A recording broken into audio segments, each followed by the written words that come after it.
কি জাতের জালেম হলে পরে আধা ঘন্টা পরে যে মানুষটির ফাঁসি হবে তার আগে গাড়ি নিয়ে জেলখানায় ঢুকে তার বুকের উপরে পা দিয়ে নিজে হাতে জবাই করতে পারে, কি জাতের জালেম হলে পরে এই কাজ করতে পারে? কথা বলছেন না কেন? আপনারা বুয়েটের আবরার ফাহাদের কথা ভুলে গেছেন? কথা কয় না, ভুলে গেছেন? ক্রিকেট খেলার স্টাম্প দিয়ে পিটায় পিটায় পিটায় পিটায় যখন সে মৃত্যু সজ্জায় সজ্জিত, সে বলছে please give me glass of water, আমাকে এক গ্লাস পানি দাও। আমি মৃত্যুর খুবই কাছাকাছি। পাশ থেকে একজন বলছে ও এখনো বেঁচে আছে, পানি খাবে মানে ও বেঁচে আছে, ওকে আরো পিটানো যাবে। পিছন দিক থেকে একজন পিটাচ্ছে, আর একজন সামনে দিয়ে প্যানে সেন্ট টান দিয়ে মুখের ভিতরে প্রসাব করে দিয়েছে। কি জাতের জালেম হলে পরে, কি জাতের জালেম হলে পরে মৃত্যু পথের যাত্রী একজন মানুষের মুখে আর একজন মানুষ প্যানের চেন খুলে প্রসাব করতে পারে?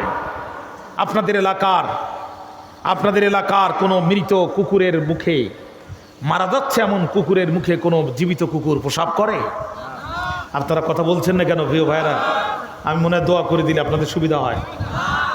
কোন মৃত বিড়ালের মুখে কোনো জীবিত বিড়াল প্রসাব করে? কোন মৃত মারা যাচ্ছে এমন শুয়োরের মুখে কোন জীবিত শুয়োর প্রসাব করে? যে কাজ বিড়ালে করে না, শুয়োরে করে না, কুকুরে করে না, সেই কাজ জালেমে করে। কি জাতের জালেম হলে পরে, কি জাতের জালেম হলে পরে পাখির মতো মানুষ মেরে হত্যা করে, পাখির মতো মানুষ। কি জাতের জালেম হলে পরে পিতার কোলে সন্তান ঘুমিয়ে আছে, সন্তানকে আলেম মানুষ, সন্তানকে বাবা সন্তানের কোল থেকে পিতাকে তুলে নিয়ে ক্রস ফায়ার দিয়ে হত্যা করেছে। কি জাতের জালেম হলে পরে মানুষ এই কাজ করতে পারে? কল্পনা করতে পারেন? পৃথিবীর সব জালেমদের এই বৈশিষ্ট্য, সব জালেমদের এই বৈশিষ্ট্য। কি জাতের জালেম হলে পরে 28 অক্টোবর 2006 সালে কোরআনের হাফেজকে লগিয়ার বইটা দিয়ে পিটিয়ে পিটিয়ে হত্যা করে মৃত কোরআনের হাফেজের বুকের পুরো দাঁড়িয়ে ডান্স করতে পারে? কি জাতের জালেম হলে পরে এই কাজ করতে পারে? কল্পনা করতে পারেন? পৃথিবীর সব স্বৈরাচারদের বৈশিষ্ট্য তিনটা। এরা রাষ্ট্র ক্ষমতায় টিকে থাকে জুলুমের উপরে। কিসের উপরে? জুলুমের উপরে। এরা বড় নিষ্ঠুর। এরা ফাঁসির আসামির ফাঁসি হবে একটু পরে, আধা ঘন্টা এদের বরদাস্ত হয় না। এরা তার আগেই ভিতরে ঢুকে বুকের পরে পা দিয়ে নিজে হাতে জবাই করে। কি জাতের জালেম হলে পরে এই কাজ করতে পারে? 1 নম্বর জালিম, 2 নম্বর নিষ্ঠুর, 3 নম্বর মূর্তি পূজক। 3 নম্বর কি? মানুষ 16 টাকা পিস ডিম কিনে খায়, মানুষ 180 টাকা কেজি চিনি কিনে খায়, মানুষ 1000 টাকার কাঁচা মরিচ কিনে খায়। আর স্বৈরাচার 300 কোটি টাকা দিয়া, 3000 কোটি টাকা দিয়া বাবার মূর্তির মুরাল বানায়। ব্রিজের সামনে মূর্তি, 4 মাথায় মূর্তি, 3 রাস্তায় মূর্তি, 4 মাথায় মূর্তি, 3 মাথায় মূর্তি, টাকার ভিতরে মূর্তি, পয়সার ভিতরে মূর্তি। আমরা তো মূর্তি পার্টি নই, আমরা হলাম তৌহিদ পার্টি। আমরা মূর্তি ভাঙার জন্য জন্ম নিয়েছি, মূর্তি করার জন্য আমরা জন্ম নেইনি। আমাদের উপরে জুলুম করে মাথার উপরে বসে যারা মূর্তি চাপায় দিয়েছিল, 2 ঘন্টার ভিতরে মাথায় প্রসাব করে ভেঙ্গে সব মূর্তি মাটির সাথে মিশায় দেওয়া হয়েছে। ঠিক না ঠিক বলেন? পৃথিবীর সব স্বৈরাচারের এই বৈশিষ্ট্য 3টা। 1 নম্বর জালেম, 2 নম্বর নিষ্ঠুর, 3 নম্বর মূর্তি পূজক। মূর্তি পূজকদের একটি বড় খারাপ বৈশিষ্ট্য হচ্ছে এরা শুধু নিজেরা মূর্তি পূজা করে না, জাতিকে মূর্তি পূজক বানায়। 98% মুসলমানের দেশ। কত বড় গাদ্দার হলে আপনার আমার গরিব মুসলমানের ট্যাক্সের টাকা দিয়ে বাবার মূর্তি বানায়ছে। এদেশ মুসলমানের দেশ। এই বিপ্লবী সরকারের কাছে মাহফিলের পক্ষ থেকে বলতে চাই, বাংলাদেশে কোন মূর্তির আস্তানা আমরা দেখতে চাই না, চাই না, চাই না। এদেশ তৌহিদপন্থীদের দেশ, এদেশ দাকিয়ানুসদের দেশ নয়। যে ইচ্ছা মতো মূর্তি বানাবা। এদেশ আমার মতো গরিব মানুষের ট্যাক্সের টাকা দিয়া রাষ্ট্রের পয়সা নষ্ট করে আমার গরিব মানুষ না খেয়ে থাকবে, আর বাবার মূর্তি দিয়ে দেশ সাজাবা, এই সুযোগ আর সামনে দেওয়া হবে না। জোরে বলেন ভাইরা। দাকিয়ানুস অর্ডার জারি করেছে, অর্ডিন্যান্স জারি করেছে দেশে। আপনাদের কষ্ট হচ্ছে মনে হচ্ছে। অর্ডিন্যান্স জারি করেছে দেশে, অর্ডার জারি করেছে। কি অর্ডার? আমার দেশে মূর্তি পূজা করবে না যারা, দুই ভাগে ভাগ হবে তারা। এক ভাগ যাবে আয়না ঘরে, আর এক ভাগ যাবে ক্রস ফায়ারে। কথা কি বুঝতে পেরেছেন? অর্ডিন্যান্স জারি করে দিল যে যারা মূর্তি পূজা করবে না এদেরকে দুই ভাগে ভাগ করো, যেগুলো বেশি উগ্র এইগুলোকে ক্রস ফায়ার দিয়ে দাও, আর কিছু সংখ্যক আয়না ঘরে গুম করে রেখে দাও। গোটা রাষ্ট্রের ত্রাসের রাজত্ব কায়েম করে দাও। ভাইরা আমার, আল্লাহ রাব্বুল আলামিন ডাক দিয়ে বলে, নবী আমি আপনাকে তাদের কথাই শোনাতে চাচ্ছি। দাকিয়ানুসের এই ঘোষণা করার পরে নাহনু নাকুসু আলাইকা নাবাহুম বিল হাক্কি ইন্নাহুম ফিতয়াতুন আমানু বিরাব্বিহিম ওয়া জিদনাহুম হুদা।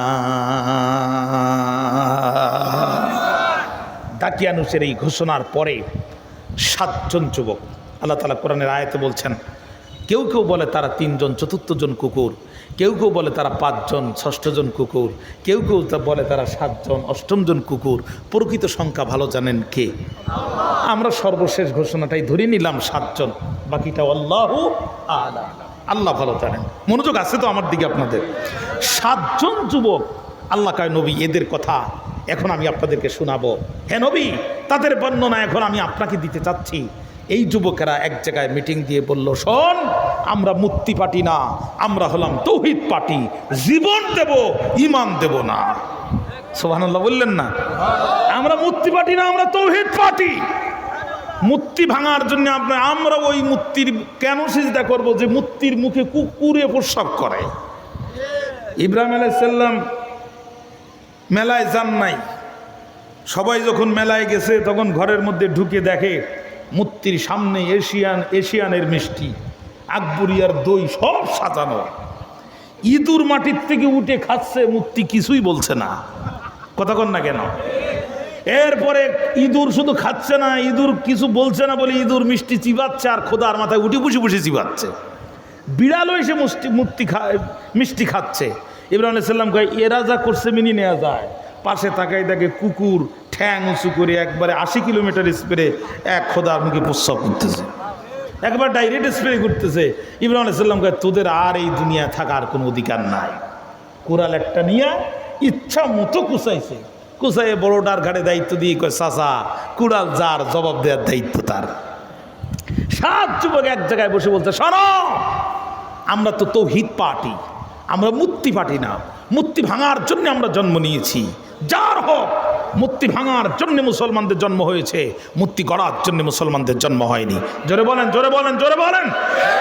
মানুষ দরিদ্রতার ভিতরে আছে, আর সেই মানুষের টাকা দিয়ে যারা মূর্তি বানিয়ে কোঠের সামনে মূর্তি দিয়েছে, রাস্তার 3 মাথায় মূর্তি দিয়েছে, 4 মাথায় মূর্তি দিয়েছে, যারা মুসলমানকে মূর্তি দেখতে বাধ্য করেছে, এরাই নমরুদের প্রেতাত্মা, এরা নমরুদের প্রেতাত্মা, এরা তাওহীদের দুশমন, এরা ইসলামের দুশমন ছাড়া আর কিছুই হতে পারে না। 7 যুবক এক জায়গায় বসে বলল, দেখো, আমাদেরকে সিদ্ধান্ত নিতে হবে। আমরা তো তৌহিদ পার্টি, জীবন দিব ঈমান দেব না। ঘোষণা করে দাও, যা আছে কপালে হবে কাল সকালে। তোমার ছেলে উঠলে মাগো রাত পোহাবে তবে। হ্যাঁ, তোমার ছেলে না জাগলে মা কেমনে সকাল হবে? তোমার ছেলে জাগলেই মাগো রাত পোহাবে তবে। আমরা আমাদের ঈমানকে গোপন রাখবো না, প্রকাশ করে দাও, যা আছে কপালে তাই হবে, কিন্তু আমরা এই মূর্তিকে মেনে নিব না। 7 যুবক এক হয়ে ঘোষণা করলো, জীবন যাবে কিন্তু ঈমান দিব না। জোরে কন্যা সুবহানাল্লাহ। ব্যাস, ডিবি হারুনের কাছে এই তথ্য চলে গেল। কথা বোঝেন নাই? ডিবি হারুন তো আমাদের পরিচিত, এই জন্য বললাম। তদানীন্তন কে ছিল হেতের নাম তার আমি জানি না। ডিবি হারুন এই খবর পাইয়া সাথে সাথে জানাই দিল বিপ্লব কুমারকে, বিপ্লব কুমার বেনজিরকে জানাই দিল। এই 3 বদমাইশ মিলা মামলার আগেই 7 যুবককে গ্রেপ্তার করে ফেললো। আমার কথা বুঝতে কষ্ট হয়? তো যুবকরা বলছে আমাদের নামে তো কোনো মামলা নাই। বলছে কত মামলা লাগবে, সব রেডি আছে থানায়। পৃথিবীর সমস্ত শাসকের নিয়ম হচ্ছে আগে মামলা করে পরে আসামি গ্রেপ্তার করে, আগে মামলা করে পরে আসামি গ্রেপ্তার করে। আর স্বৈরাচার শাসকরা আগে গ্রেপ্তার করে পরে মামলা করে। কথা কি বুঝতে পেরেছেন? হাজী সাহেব মক্কায়, মামলা হয় বাংলায়। হাজী সাহেব কোথায়? মামলা হচ্ছে কোথায়? হাজী সাহেব কবরে, মামলা হয় উপরে। হাজী সাহেব কোথায়? মামলা হচ্ছে কোথায়? চাচি আম্মা বুড়ি মানুষ খুঁড়ায় খুঁড়ায় থানায় যেয়ে বলছে বাবা ওসি বড় বিপদে পড়েছি, নিজের কানে শুনেছি তোমার চাচার নামে নাকি মামলা হয়েছে, খুব জানতে ইচ্ছা করে বাবা তোমার চাচা কি করেছে। কয় চাচি আম্মা চাচা বড় দুষ্টু মানুষ, আমার থানার সামনে ককটেল হামলা করেছে। বাবা এই ঘটনা কবে ঘটেছে? কয় গতকাল রাত 8:30টার সময় ঘটেছে। কয় বুড়া তো 10 বছর আগেই মারা গেছে। বুড়া 10 বছর আগে? বাবা তুমি আমার মোবাইল নাম্বারটা নাও, তুমি জানোই বুড়ার সাথে আমার মহব্বত কতটা গভীর ছিল। আমি মেয়েদের বাড়িতে যেতাম যখন, বুড়ায় টেলিফোন করতো তখন, ওরে বুড়ি যেখানে থাকো বাড়িতে আসো তাড়াতাড়ি। এই বুড়া আমাকে এত ভালোবাসতো, একটি রাতও আমাকে ছাড়া সে ঘুমাতো না। আজ 10 বছর আগে গেল কবরে, মাত্র 2 বার উঠলো উপরে। কয়বার উঠছে? গত নির্বাচনের সময় আর তোমার থানার সামনে ককটেল মারার সময়। বাবা পরিস্থিতি যা হচ্ছে, বুড়া কিন্তু সামনে ওঠার আবারও সম্ভাবনা আছে। কথা কন না? এবার যদি বুড়া কবর থেকে উঠে, শুধু ধরি একটু আমার কাছে জমা দিবা, আমি কাপনের কাপড়টা ধরি একটাবার ঝাঁকি দিয়া শুধু একটা কথা জিজ্ঞাসা করব, বুড়া আমার কবর থেকে উঠা তুমি আমার জানালার পাশ দিয়েই তো ভোট দিতে যাও, কবর থেকে উঠা তুমি ককটেল মারতে যাও আমার জানালার সামনে দিয়া, একটাবারও আমার সাথে দেখা করার সময় পাও না। বাইরে জানতে চাই স্বৈরাচারের আমলে এই মামলা ছিল না? ছিল না? জোরে বলেন ছিল না? ছিল না? ডিবি হারুন সহ এই 7 যুবককে গ্রেপ্তার করে ফেলেছে। গ্রেপ্তার করে বাচ্চা দাকিয়ানুসের কাছে নিয়ে গেছে। শুধু এদেরকে গ্রেপ্তার করেনি, এদের বাবাকেও গ্রেপ্তার করেছে, এদের মাদেরকেও গ্রেপ্তার করেছে। বাইরে আমার দাকিয়ানু চেয়ারে বসা 7 যুবককে হাজির করা হলো। একদিকে তাদের পিতা মাতাকে হাজির করা হলো, অন্যদিকে 7 যুবককে হাজির করে দাকিয়ানুস বলছে বল তো তোরা কি বলতে চাস? আমার আল্লাহ রব্বুল আলামিন বলেন নবী যখন তারা দাঁড়ালো, ওয়ারাবাতনা আলা কুলুবিহিম ইয কামু ফাকালু রাব্বুনা রাব্বুস সামাওয়াতি ওয়াল আরদ লান নাদউয়া মিন দুনিহি ইলাহা। জোরে কোন আল্লাহু আকবার। ইলাহান লাকাদ কুলনা ইযান শাতাতা। জোরে কোন আল্লাহু আকবার। 7 যুবক দাঁড়ায় বলল রব্বুনা রব্বুস সামাওয়াতি ওয়াল আরদ। রে দাকিয়ানুস আমাদের রব তো তিনি আসমানের মালিক যিনি, আমাদের রব তো তিনি জমিনের মালিক যিনি, আমাদের রব তো তিনি জীবন দেন যিনি, আমাদের রব তো তিনি মৃত্যু প্রদান করবেন যিনি, আমাদের রব তো তিনি আবার পুনরুজ্জীবিত করবেন যিনি, আমাদের রব তো তিনি আমাদের কাছে হিসাব নেবেন যিনি, আমাদের রব তো তিনি হিসাব নেওয়ার পরে পুরস্কার জান্নাত অথবা জাহান্নাম দেবেন তিনি। রে দাকিয়ানুস লান্নাদুয়া মিন দুনিহি আমরা আমাদের জীবন থাকতে ওই রবকে বাদ দিয়া করছিন কালো অন্য কোনো রবকে মানতেছি না, মানব না। এখানে আল্লাহ তাআলা মুজারে সিগা ব্যবহার করেছে, করতেছি না, করব না, ডাকতেছি না, ডাকবো না। জীবন চলে যাবে, যাক না। সম্পদ চলে যাবে, যাক না। ব্যবসা চলে যাবে, যাক না। চাকরিতে সাসপেন্ড করে 1 যুগ ধরে বেতন বন্ধ করে রাখবি, রাখ না। রবকে ছাড়া আর কাউকে রব বলে ডাকবো না। জোরে কন্যা সুবহানাল্লাহ। 7 যুবক স্টেট এই যখন ঘোষণা দিল, আমার আল্লাহ কয় ওয়ারাবাতনা আলা কুলুবিহিম, নবী আমি ওদের কলবকে আরো শক্ত করে দিলাম, সুদৃঢ় করে দিলাম। ওরা দায়িত্বহীন ভাষায় এই জবাব দিয়ে দিল। জোরে কন্যা আল্লাহু আকবার। শুধু তাই না, যুবকেরা বলল রে দাকিয়ানুস হাউলাই قومنا اتخذوا من دونه آلهة لولا يأتون عليهم بسلطان بين فمن أظلم ممن افترى على الله কাযিবা। জোরে কোন আল্লাহু আকবার। এই কওমদের মধ্যে যারা আল্লাহকে বাদ দিয়া অন্য কাউকে, আল্লাহকে বাদ দিয়া অন্যকে রব হিসাবে গ্রহণ করেছে, ইলাহা হিসাবে গ্রহণ করেছে, তাদের কাছে কি দলিল আছে? যদি তাদের কাছে দলিল থাকে বিসুলতানিন বাইয়িন, তাহলে তারা তাদের সেই দলিল পেশ করুক। আর তার চাইতে বড় জালেম কে হতে পারে যে আল্লাহর নামে মিথ্যা প্রতিপন্ন করে? যুবকেরা দাঁড়িয়ে যখন এই বক্তব্য দিল, দাকিয়ানুস তখন হুমকি দিল, শোন, সাবধান হয়ে যা, রাষ্ট্র আমার, রাষ্ট্রের মুখের নীতি হচ্ছে মদিনা শহর, মদিনার সনদে রাষ্ট্র চলবে, এটা হচ্ছে আমার মুখের ঘোষণা, কিন্তু অন্তরের ঘোষণা হচ্ছে মূর্তি দিয়া রাষ্ট্র সাজাবো, বাবার আইন দিয়া রাষ্ট্র চালাবো। কথা বুঝতে পারেননি? সুতরাং এখানে তোদের ওই রফ টপ চলবে না। যা বলেছিস বলেছিস, আমি তোদের ভালো চাই, এই জন্যে তোদেরকে সময় দিলাম মাত্র 3 দিন। এই 3 দিনের মধ্যে তোরাদের সিদ্ধান্তকে আমাকে জানায় দিবি। এদের পিতামাতা খারাপ, তোমাদের সন্তানকে নিয়ে যাও, 3 দিনের ভিতরে বুঝাও, এই সন্তানকে 3 দিনের পরে আমার কাছে বুঝায় দিবা। হুমকি মানে সেই হুমকি, স্বৈরাচারের যাই হোক, এদের চাপায় জোর আছে ঠিক মতো, তাই না? 3 জন লোক ট্রেনে কেটে মারা গেছে, তো একজন সংবাদ নিয়ে থানায় যে বলছে ওসি স্যার 3 জন মারা গেছে, 2 জন মানুষ আর একজন স্বৈরাচারের দালাল। তো বলছে তুই কেমনে বুঝলি? ওরা তো মারা গেছে, ওর গায়ে তো লেখা নেই। তো বলছে দেখো, যেটা স্বৈরাচারের দালাল, এর হাত কাটছে, পা কাটছে, পেট কাটছে, কিন্তু এর মুখের কিচ্ছু হয়নি। কথা বোঝেন নাই?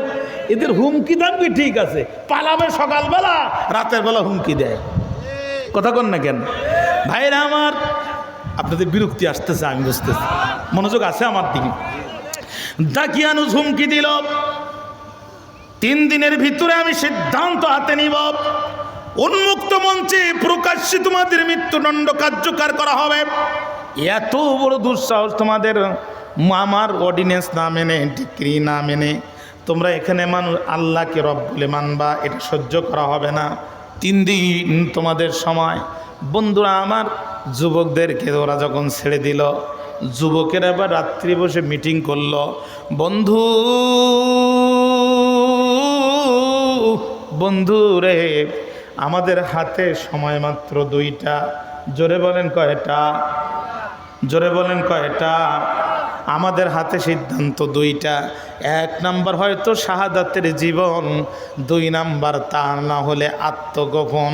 এখন তোমরা পরামর্শ দাও, আমরাই 7 ভাই মিলে পরামর্শ করব, আমরা শহীদি জিন্দেগিকে বেছে নেব নাকি আমরা আত্মগোপনে চলে যাব।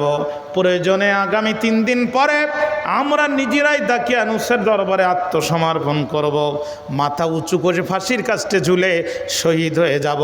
কিয়ামতের দিন শাহাদাতের রক্ত মিশ্রিত জুব্বা গায়ে আল্লাহর দরবারে হাজির দিয়ে নবীদের আগে আমরা জান্নাতের মধ্যে ঢুকে পড়ব। 1 নাম্বার হয়তো শাহাদাতের জীবন, 2 নাম্বার তা না হলে আত্মগোপন। আমি এই 2টা পয়েন্টের উপরে একটু বিস্তারিত কথা বলতে চাই, যদি আমি আপনাদের মনোযোগ পাই। মনোযোগ আছে আমার দিকে ভাইরা আমার? কিয়ামতের দিন আল্লাহ রাব্বুল আলামিন লোহা এবং তামার ব্যারিকেড দিবেন, সমস্ত মানুষগুলোকে লোহা এবং তামার ব্যারিকেডের মধ্যে ঢুকাইয়া আমার আল্লাহ যখন নিজেকে জাব্বার আর কাহার রূপ ধারণ করবেন, ইব্রাহিম আলাইহিস সালামের মতো পয়গম্বর, মূসা আলাইহিস সালামের মতো সিনিয়র পয়গম্বর আর সেই দিন থরথর থরথর করে কাঁপতে থাকবে, নাফসি নাফসি বলতে থাকবে। ওই দিন 1 শ্রেণীর মানুষেরা মাথা উঁচু করে আল্লাহর সামনে দিয়ে হেঁটে যাবে, বিন্দুমাত্র ভয় সেই দিন তারা পাবে না। অথচ নবীরা পর্যন্ত আল্লাহর হুঙ্কারে ভীত সন্ত্রস্ত হবে, তটস্থ হবে, কাঁপতে থাকবে। কিন্তু 1 শ্রেণীর মানুষ হেঁটে যাবে আল্লাহর দরবারে, তাদের শরীরে রক্ত থাকবে, কারুর হাত কাটা থাকবে, কারুর পা কাটা থাকবে, কারোর বুকের মধ্যে গুলি থাকবে, কারোর মাথার খুলি উল্টানো থাকবে, কারোর ঘিনু বাইর করা থাকবে। আল্লাহর দরবারে তারা হেঁটে যাবে, তারা আল্লাহকে বিন্দুমাত্র ভয় করবে না, হেঁটে জান্নাতের দিকে যেতে থাকবে। আল্লাহ ডাক দিয়ে বলবে, দাঁড়াও দাঁড়াও, কারা তোমরা পরিচয় দিয়ে যাও। তখন তারা বলবে, আল্লাহ আমরা তো তারা দিন কায়েমের প্রয়োজনে তোমার ওহির বিধানের আহ্বানে রাজপথে জীবনকে বিলায় দিতে মায়া করি নাই যারা, আল্লাহ আমরা তারা। আমাদেরকে কোরআনের ভাষায়, আমাদেরকে ওহির ভাষায় বলা হয় শহীদ।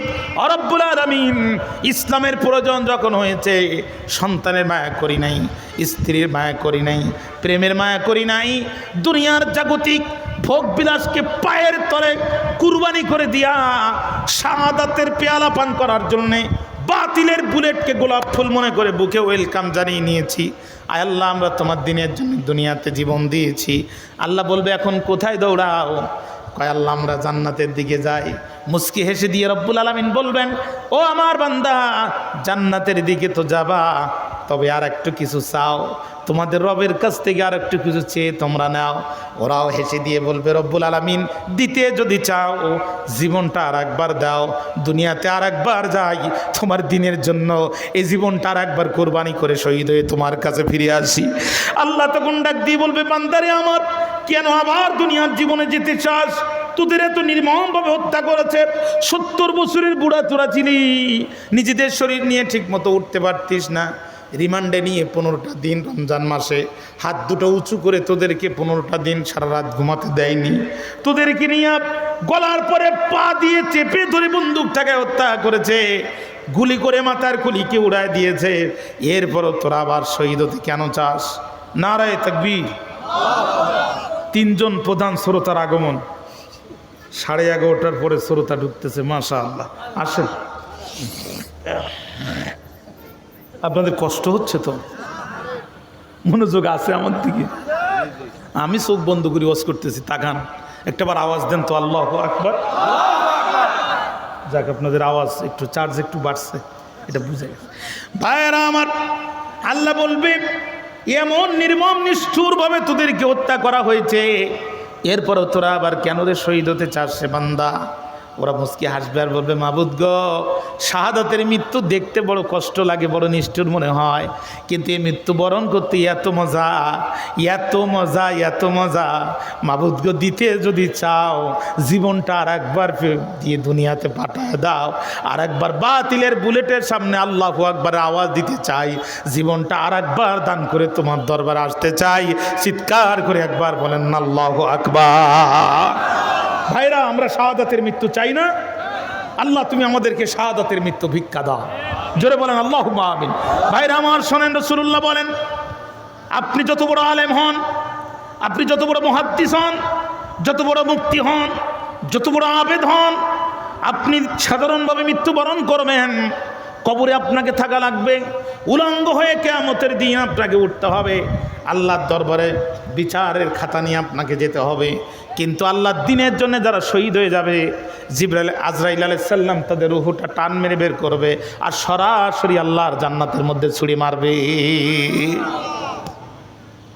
ভাইরা আমার, নবী আমার বলেন, সাধারণ জান্নাতীরা এক জান্নাত থেকে আর এক জান্নাতের মধ্যে যেতে পারবে না।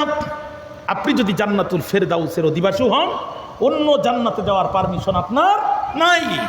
কিন্তু আল্লাহর দ্বীনের জন্য যারা শহীদ হয়ে যাবে, আল্লাহ জান্নাতি সবুজ চড়ুই পাখির মধ্যে তাদের রূহটা ঢুকাই দিবেন। সকাল নয়, বিকাল নয়, আল্লাহ রাত্রি জান্নাত তারা ইচ্ছা মতো উড়ে উড়ে দেখবে, আল্লাহর কোনো ফেরেশতারা তাদেরকে ডিস্টার্ব করবে না। এজন্য রাসূলুল্লাহ বলছেন, মান মাতা লাম ইয়াগসু ওয়া লাম ইউহাদ্দিস বিহি নাফসাহু মাতা আলা শুবাতিন মিনান নিফাক। যেই ব্যক্তি মৃত্যুবরণ করলো অথচ শহীদ হওয়ার কোনো ধান্দা, চিন্তা, কামনা, বাসনা অন্তরে ছিল না, রাসূল বলছে ওর মৃত্যু হবে জাহিলিয়াতের মৃত্যু, ওর মৃত্যু হবে মুনাফিকের মৃত্যু। আমরা মুনাফিকি মৃত্যু চাই নাকি শহীদি মৃত্যু চাই? আল্লাহ তাআলা আমাদের শাহাদাতকে কবুল করুক। আল্লাহ আমাদের শাহাদাতকে ভিক্ষা দিক, আমাদের রক্তের বিনিময়ে এ বাংলার জমিনে আল্লাহ কোরআনের পতাকা পথ করে উড়ায় দিক। আর জোরে বলেন আল্লাহুম্মা আমিন।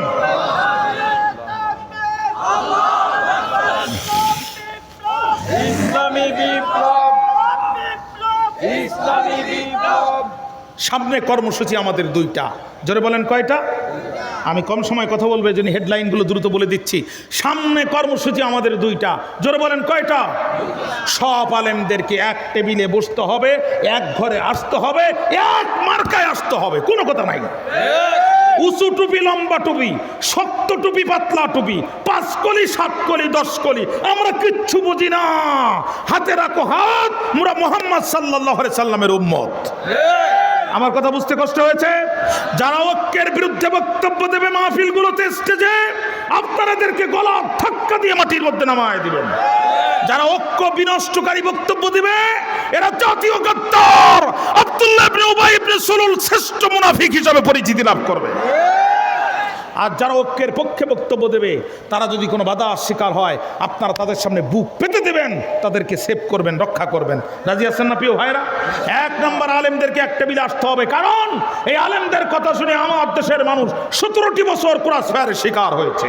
এই আলেমদের কথা শুনে আমার দেশের মানুষ 17টি বছর কারাগারে নির্যাতনের শিকার হয়েছে। এই আলেমদের কথা শুনে আমার দেশের মানুষ নির্মম নির্যাতনের জাতকলে পিষ্ট হয়েছে। অর্থাৎ আপনারা ভিন্ন ভিন্ন জায়গায় থাকবেন হবে না।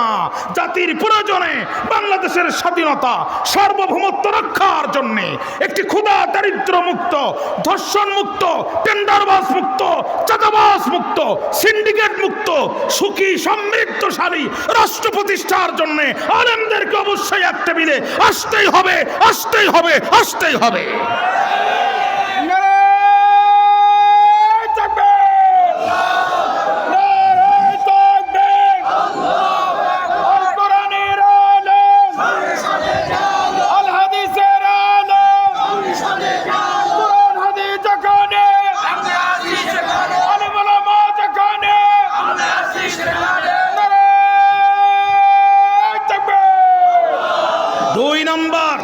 দুই নাম্বার, আমরা সেকুলারিজম দেখেছি, কমিউনিজম দেখেছি, ন্যাশনালিজম দেখেছি, বাবার শাসন দেখেছি, মেয়ের শাসন দেখেছি, স্বামীর শাসন দেখেছি, বউয়ের শাসন দেখেছি। একটিবার 1500 বছর পূর্বে হেরা গুহায় নাজিল হওয়া এই কোরআনের শাসন বাংলার পার্লামেন্টে আমরা দেখতে চাই। কারা কারা রাজি আছেন দুহাত তুলে আল্লাহকে দেখায় না।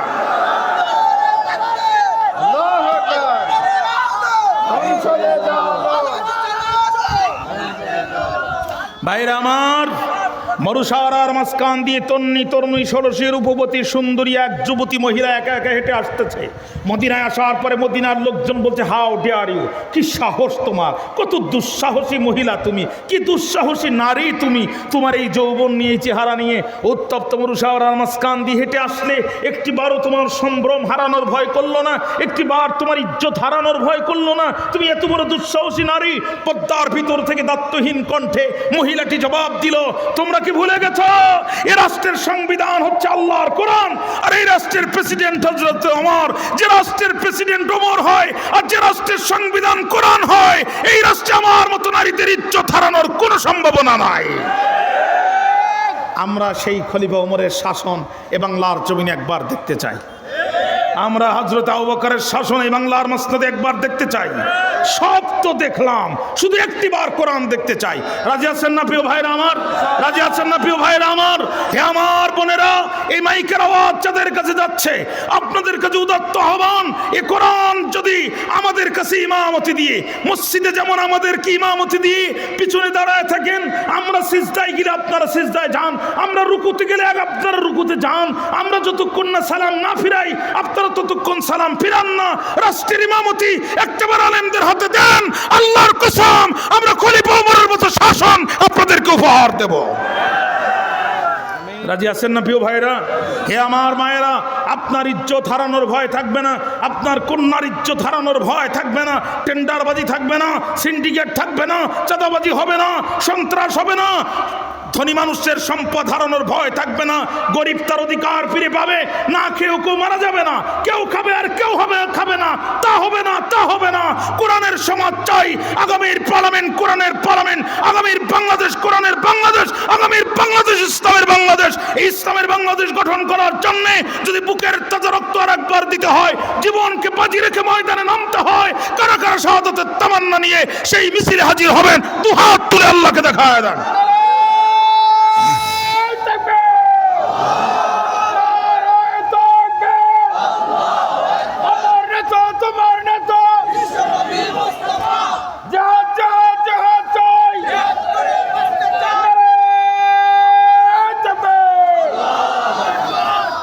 আপনাদের কষ্ট হচ্ছে, আমার মনে হচ্ছে আপনাদের কষ্ট হচ্ছে প্রিয় ভাইরা, খুব মন খারাপ করে ফেলছেন মনে হয় আপনি।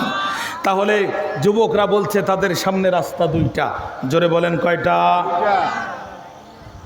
যুবকরা বলছে তাদের সামনে রাস্তা দুইটা, জোরে বলেন কয়টা? 1 নাম্বার শাহাদাতের জীবন, 2 নাম্বার আত্মগোপন। কেউ কেউ বলছে শোনো, আমরা তো সংখ্যায় কম। আমরা কি? ঘুম পড়ে গেলেন আপনারা? আমরা কি সংখ্যায় কম? আমরা জীবন দিলেও গোপনে কিছু ইমানদার আছে, তারা প্রচণ্ড ভয় পেয়ে যাবে। খবরদার, আমরা যেহেতু মোকাবেলা করতে পারবো না, তাহলে এক কাজ করি, আমরা আত্মগোপন করি। এই সিদ্ধান্ত হয়ে গেল। তাহলে ইসলামের জন্য আত্মগোপন করা জায়েজ না না জায়েজ? এইবার আমি আত্মগোপনের উপরে কিছু ডকুমেন্ট আপনাদের সামনে তুলে ধরতে চাই। ফেরাউন যখন মুসা আলাইহিস সালামকে হত্যার জন্য গোটা দেশে চিরুনি অভিযান চালাচ্ছে। কি অভিযান? চিরুনি অভিযান। বোঝেন? মানে উকুন কামড়াবে বাম পাশে আর চিরুনি দেবে ডাইন পাশে। ঘটনা ঘটবে রাজশাহীতে, গ্রেপ্তার হবে বগুড়া শহরে। এর নাম কি? এর নাম হচ্ছে চিরুনি অভিযান। এর নাম কি? চিরুনি অভিযান। মানে গোটা দেশে যা আছে সব বেশি ফেলবে। আমার কথা বুঝতে কষ্ট হয়? ফেরাউন চিরুনি অভিযান দিল। আল্লাহ কয়, মুসার মা টেনশন করো না, সন্তান তোমার, পায়গম্বর আমার। কন্যা সুবহানাল্লাহ। রে মুসার মা, তোমার কলিজায় দয়া 1 ভাগ, আমার কলিজায় দয়া 99 ভাগ। সিন্দুক বানাও, মুসাকে ঢুকাও, নীল দরিয়ায় ভাসাও। সিন্দুক বানায়া মুসাকে ঢুকায়া নীল দরিয়ায় ভাসানোর দায়িত্ব তোমার। যে ফেরাউন মুসাকে হত্যা করতে চায়, পরিচয় গোপন করে ওই ফেরাউনের রাজপ্রাসাদে ঢুকায়া মুসার জীবনের নিরাপত্তা দেওয়ার দায়িত্ব আমি আল্লাহর। মুসা আলাইহিস সালামের মা সিন্দুক বানালো, মুসা আলাইহিস সালামকে ঢুকালো। এবার সিন্দুকের গায়ে মনে হয় লিখে দিয়েছিল এটা মুসার সিন্দুক, আর এই সিন্দুক ফেরাউনের দরবারে যেতে চায়। লিখে দিয়েছিল নাকি মুসা আলাইহিস সালামের পরিচয় গোপন করেছিল? জোরে বলেন প্রিয় ভাইরা। মুসা আলাইহিস সালামের পরিচয় গোপন করার কথা শিখাই দিয়েছিল কে? মুরব্বি। আল্লাহ যদি পরিচয় গোপন করতে, তার পয়গম্বরের পরিচয় গোপন করতে তার মাকে শিখায় দেয়, আমার সোনার ছেলেরা ক্রস ফায়ারের যুগে, গুমের যুগে নিজের পরিচয় গোপন করে বিশ্ববিদ্যালয় কোরআনের দাওয়াত দিলে তোমার এত কেন চুলকায়? বিশ্বজিতের নাম শোনেন নাই? চাপাতি দিয়ে যখন পিছন দিক থেকে বিশ্বজিৎকে কুপাচ্ছে, তখন বিশ্বজিৎ বলছে, মা কালীর কিরে, আমি মুসলমান তো দূরে, শিবির তো দূরের কথা, আমি মুসলমানই না। বিশ্বাস নয় আমার প্যান খুলে দেখ, আমার প্যানের চেন খুলে দেখ রে ভাই, আমি তো হিন্দু, মুসলমানই না। বলছে, না তুই শিবির, মার। যেখানে দাড়ি, হিন্দু মানুষ দাড়ি ঠিক মতো কাটতে পারেনি, একটু বড় হয়ে গেছে, মনে করছে শিবির। এই বলে হিন্দু মারির হাত থেকে রক্ষা পায়নি। সেখানে আমার সোনার যুবক যদি নিজের পরিচয় গোপন করে কোরআনের দাওয়াত দেয়, মুরব্বী এত সমস্যা কেন আপনার? কথা বলেন না কেন প্রিয় ভাইরা? এবার আস্তে আস্তে করে যখন সিন্দুক ফেরাউনের মাদিনাতুল আসওয়ান, ইংরেজিতে বলে লুকচর সিটি, ফেরাউনের রাজপ্রাসাদের হেডকোয়ার্টার, মিশর শহর কায়রো থেকে প্রায় 1200 কিলোমিটার দূরে, আস্তে আস্তে করে যখন যাচ্ছে সিন্দুক নীলনদ দিয়ে, এই উপমহাদেশের সবচাইতে বেশি আরবি জানা মানুষদের ভিতরে একজন মোহাম্মদ আবুল হাসান আলী নদভী, নদওয়াতুল উলামা লখনৌর প্রতিষ্ঠাতা, এই উপমহাদেশের একজন বিদগ্ধ আলেম। আরবি সাহিত্যের কিতাব আমরা আরব বিশ্বে যে পড়েছি তার লেখা কিতাব।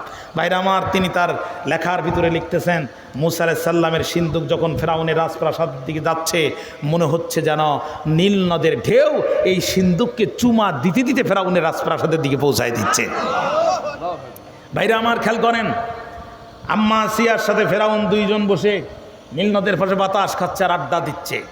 এমন সময় আসিয়া লক্ষ্য করে দেখে ওই যে রূপার মতো জলজল করে, একদিকে বিকালবেলার পরন্ত বিকালের সূর্যের আলো তার উপরে পড়তেছে, অন্যদিকে সমুদ্রের ঢেউ যেন মনে হচ্ছে সিন্দুকটাকে খেলা করতে করতে করতে করতে ফেরাউনের রাজপ্রাসাদের দিকে নিয়ে আসতেছে। আম্মা আসিয়া বলছে, ফারাও একটুখানি তাকাও, ওই যে দেখো কি, তুমি একটু তাকাও। ফেরাউন তাকায়, দেখলো সর্বনাশ, এ কি দেখা যায়? ফেরাউন তাড়াতাড়ি ডিবি হারুনকে বলল, তাড়াতাড়ি ডাকো তো, বিপ্লব কুমারকে ফোন দাও, বেনজিরকে টেলিফোন দাও, আমার বাহিনী যা আছে মোটামুটি সব নিয়ে হাজির হও। যদি আমার দেশি বাহিনী না আসে, ভারত থেকেও কিছু আসতে বলো। কতক্ষণ না সব নিয়ে আসলো। নিয়ে এসে সিন্দুকটা তুলে এখন বেনজির বলতেছে, যে ম্যাডাম স্যার এ কাজ আমার না, এ কাজ হচ্ছে যারা বোমা বিশেষজ্ঞ তাদের কাজ। ওদেরকে ডাক দাও। তাহলে ওদেরকে ডাক দিল। বোমা বিশেষজ্ঞরা আস্তে করে সিন্ধুকে কান পেতে দিয়ে শোনে, ছোট্ট মাচ্চুম বাচ্চা ট্যা ট্যা করে চিল্লায়। ওরা সিন্ধুক ফেলে দিয়ে বলছে, বাপরে বাপ, এসব কোটালি পাড়া 76 কেজি বোমা মনে হয় এটা। এই বোমা যদি এখন বাস্ট হয় তা কি শুধু আমি মরবো নাকি ফেরাউনও মরবে? আপনাদের এত বিরক্তি আসতেছে ভাইরা, খুব কষ্ট হচ্ছে মনে হচ্ছে আপনাদের। একটু মনোযোগ দেন। মনোযোগ আছে আমার দিকে?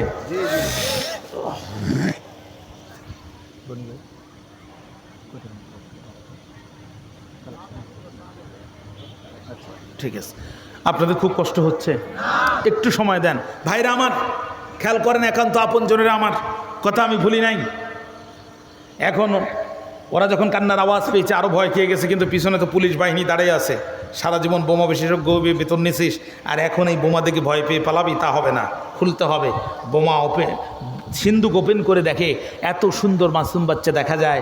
মানুষের বাচ্চা যে এত সুন্দর হয় আমরা কোনো দিন দেখি নাই। আস্তে করে ওখানে শুধু প্রথম ডাক দিয়েছে, মাগো আসিয়া, একবার আসিয়া বাচ্চাটা দাও দেখিয়া। আম্মা আসিয়া দৌড় দিয়ে যে যখন মুসাকে কোলে নিয়েছে, দীর্ঘদিন ফেরাউনের সাথে দাম্পত্য জীবনে সন্তানের মা না হওয়া আসিয়ার কলিজায় যত কষ্ট ছিল, মুসা আলাইহিস সালামকে কোলে নেওয়ার সাথে সাথে সমস্ত কষ্ট দূর হয়ে চলে গেল। আম্মা আসিয়া ওখান থেকে ফেরাউনকে ডাকছে, ফারাও। অ্যাঙ্গেলে তাকাচ্ছে যে ফেরাউন দেখতে পাইছে কিনা। তাকায় দেখে ফেরাউন একবারে ডাসা মাছির মতো তাকায় আছে। চিন্তা করলে এই বাচ্চা তো আর গোপন করা যাবে না, এই বাচ্চা ওর চোখের পরে আঙ্গুল দিয়ে বাচ্চাকে বাঁচাতে হবে। ডাকছে, ফারাও এদিকে আসো, শুধু একটা বার তাকাও, বাচ্চাটা দেখে তোমার জানটা ঠান্ডা করে নাও। ফেরাউন তাকে বলছে, আসিয়া এই মনে হয় সেই মূসা। কি কয়? চোরের মন। ফেরাউন আম্মা আসিয়া কয়, ফেরাউন হাজার হাজার সন্তানকে জবি করেছ, এই বাচ্চার দিকে চোখ তুলে তাকাবা তো তোমার সংসারের গোষ্ঠী মারি। শুধু সংসার করবো না বিষয়টা এমন না। এই সেনাবাহিনী যা দেখতেছো, এ মনে করো না যে সব মাল তোমার, ভিতরে কিন্তু মাল আমারও আছে। আমি প্রেসিডেন্টের ওয়াইফ, 50টা ব্রিগেডিয়ার জেনারেল আমার আছে, 200 ক্যাপ্টেন আমার আছে, 500 সিনিয়র অফিসার আমার আছে। তুমি এই সন্তানকে আমার চোখের সামনে জবি করবা, আর আমি ছেড়ে দিব। সর্বপ্রথম কিন্তু গোলাগুলি তোমার ক্যান্টনমেন্ট থেকে শুরু হয়ে যাবে। খুব সাবধান। ফেরাউন ভয় পেয়ে গেল, কয় কি? ফেরাউন তখন বলছে, আসিয়া কি বলতে চাও? বলছে, বাচ্চাটা দেখতে কেমন আগে উত্তর দাও। বলছে, বাচ্চা দেখতে খুব সুন্দর। আসিয়া তখন কি জবাব দিয়েছিল? আল্লাহ কোরআনে আসিয়ার কথাকে কোরআনের আয়াত বানায় দিয়েছে। আম্মা আসিয়া বলছে, কুররাতু আইনিল লি ওয়া লাকা। ফেরাউন বাচ্চা দেখে চোখ আমারও ঠান্ডা তোমারও ঠান্ডা।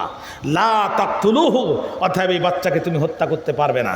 ফেরাউন বলছে, তাহলে এখন কি করি? বাচ্চাটা দাও, একটু আদর করি। আম্মা আসিয়া, তোর কলিজায় আদর আছে, আদর থাকলে তুই এত মানুষকে হত্যা করতে পারতিস। আসিয়া কয়, নাও। ফেরাউন কয়, দাও। মুসা আলাইহিস সালামকে নিয়ে যখন ফেরাউন ভাইরা আমার আদর করতে যাবে, তার আগে বলেন তো দেখি, আল্লাহ মুসা আলাইহিস সালামকে ফেরাউনের রাজপ্রাসাদে প্রবেশ করাইছিলেন পরিচয় প্রকাশ করে না পরিচয় গোপন করে? পরিচয়। আল্লাহ যদি তার নবীকে ফেরাউনের দরবারে পরিচয় গোপন করে বড় করতে পারে, তাহলে নব্য ফেরাউনের রাজধানীতে আমার যুবক পরিচয় গোপন করে কেন কোরআনের দাওয়াত দিতে চাইবে না? জোরে বলেন, জোরে বলেন ভাইরা আমার। এবার ফেরাউন বলছে, দাও একটু আদর করি। যেই না আদর করতে গেছে, মুসা আলাইহিস সালাম কয়, বিশ্ব বাটপা, তোর যন্ত্রণায় মার কোলে ঠিক মতো থাকতে পারলাম না, কতটা কষ্ট পেরি। বলে, মা আমারে সাগরের ভাষায় দিতে বাধ্য হয়, আর তুই আসছিস এখন আমাকে আদর করতে। তুই না রাত্রি অপারেশন সার্চলাইট চালায়া নারী পুরুষ সহ ঢাকা শহরে গণহত্যা করলি, আর সকালবেলা বলতেছিস যে আমি সংলাপের জন্য রেডি, আমার গণভবনের 4 দরজা খোলা। বিশ্ববাটপার কথা মনে হয় বুঝেন নাই, কথা বুঝতে পারেন নাই। মুসা আলাইহিস সালাম দিছে এক চট। চটটা লাগার কথা ছিল কানের সোয়ালে, কিন্তু মাথাটা নাড়ানোর কারণে নাকছে নাকের উপরে। বেকায়দা ছোট্ট জিনিসও কিন্তু বেশি লাগে।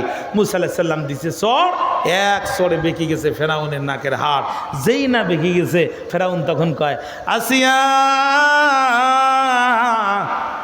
এতদিন খুঁজেছি যারে, সে এখন বাস করে আমার ঘরে। এতদিন যারে খুঁজেছি সে এখন আমার ঘরে বাস করে। কয়, কারে খুঁজছো আর কে বাস করে? বলে, দিস ইজ মুসা, এই সেই মুসা। কেমনে বুঝলা? কয়, চটটা তুই খাইস নাই। চট তো তুই খাস নি, চড় আমি খাইছি। If you don't believe please look at my nose, যদি বিশ্বাস না করিস তাহলে আমার নাকের দিকে তাকা। আম্মা আসিয়া কয় নাক তো আর কান হয়ে যায়নি, নাক তো নাকের জায়গায় ঠিক আছে। না রে আসিয়া, ঘরের বউ হয়ে সত্য কথা বল, গতকালও কি আমার নাক এমন বাঁকা ছিল? আম্মা আসিয়া কয় কেমনে বাঁকা হলো? কয় ও থাবা দিয়েছে আর নাকের হাড্ডি বেঁকে গেছে।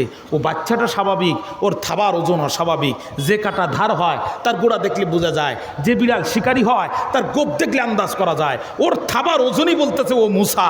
ও পরিচয় গোপন করে আমার ঘরে থাকবে, আমার খাবে, আমার রাজপ্রাসাদে বড় হয়ে ভবিষ্যতে আমার বিরুদ্ধে দুর্বার আন্দোলন গড়ে তুলে আমার রবগিরি খতম করে মাটির সাথে মিশায় দিয়ে ওই এক আল্লাহর আইন বাস্তবায়ন করবে।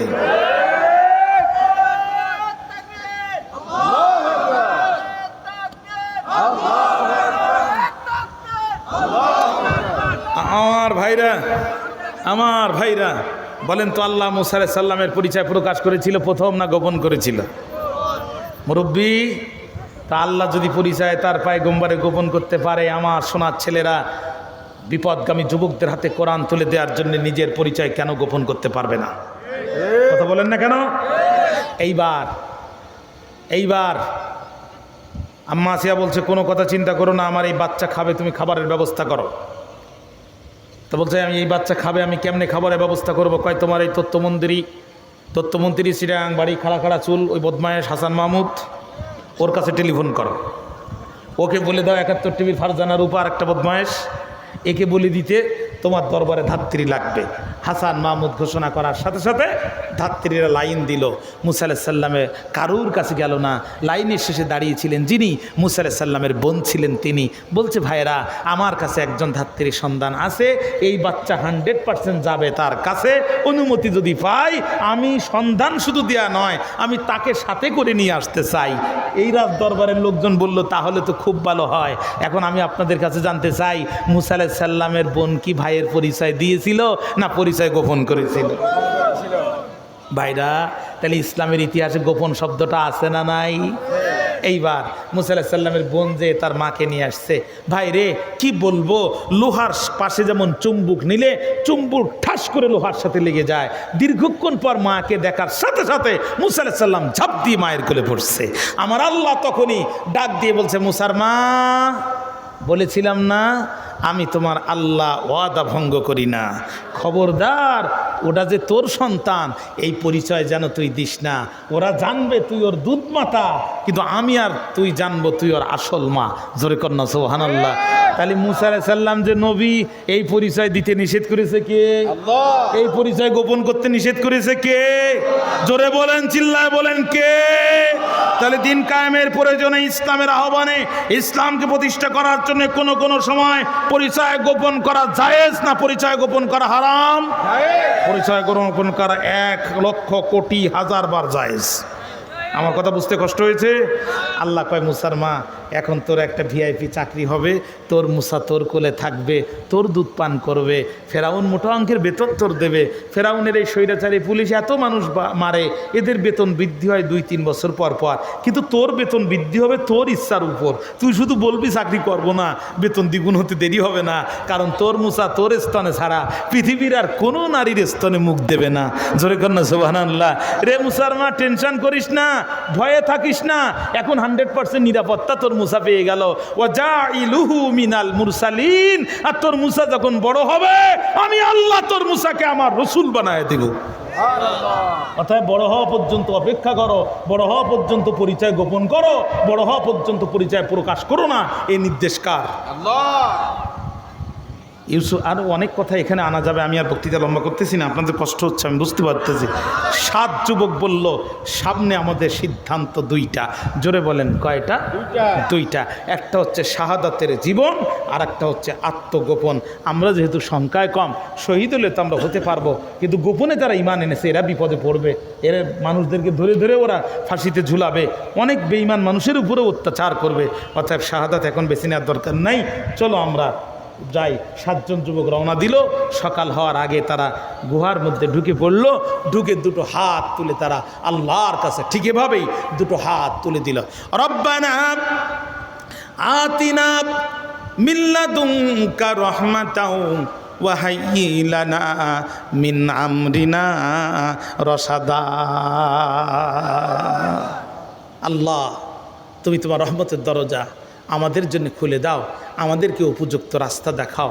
আল্লাহ তুমি আমাদেরকে নিজেই রাস্তা দেখাও, আমাদের বক্র রাস্তাকে প্রশস্ত করে দাও। আল্লাহ আমরা তো তারা ইমানের জন্য ঘর বাড়ি ছেড়েছি যারা, আল্লাহ কয় নবী আপনি জানেন না, ফাদারাবনা আলা আযানিহিম, আমি তাদের কর্ণ কুহুরের উপরে সিল মেরে দিলাম, দুনিয়ার কোনো আওয়াজ ওদের গুহার ভিতরে পৌঁছালো না।